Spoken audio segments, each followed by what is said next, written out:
जंगल की सुबह हमेशा रहस्यमयी होती है।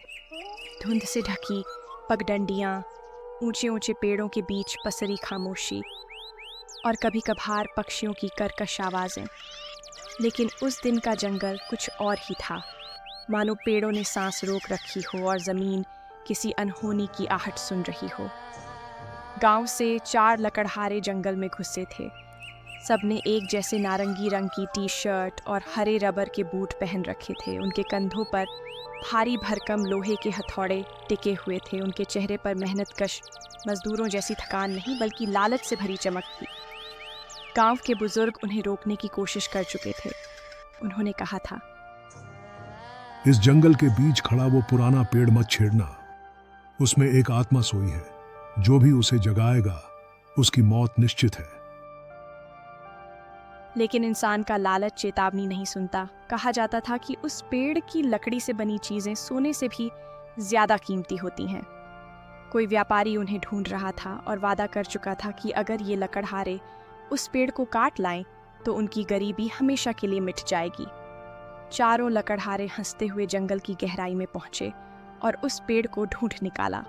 वो पेड़ बाकी पेड़ों से अलग था, बहुत मोटा, बहुत विशाल। उसकी छाल पर काई जमी हुई और चारों ओर रहस्यमयी आभा फैली थी। ऐसा लगता था मानो वह पेड़ सांस ले रहा हो। लकड़हारों ने बिना देर किए हथौड़े उठाए और प्रहार करना शुरू कर दिया। ठक ठक ठक। हर चोट के साथ पेड़ से अजीब सी गूंज निकलती, जैसे भीतर कोई कराह रहा हो। पहले तो वे हंसते रहे, लेकिन धीरे धीरे उस आवाज ने उनके मन में डर पैदा कर दिया। एक लकड़हारा बोला, ये आवाज कैसी है? लगता है जैसे कोई अंदर से चीख रहा हो। दूसरे ने हंसकर कहा, डर मत, ये सिर्फ लकड़ी के टूटने की आवाज है। सोने की खुशबू सूंघ और शीशे कदे चोट करता जा। लेकिन तभी पेड़ का एक हिस्सा अचानक गहराई तक फट गया। अंदर से एक चमक निकली, नारंगी रंग की चमक। लकड़हारे ठिठक गए। उस फटी हुई जगह से धीरे धीरे एक सिर बाहर आया।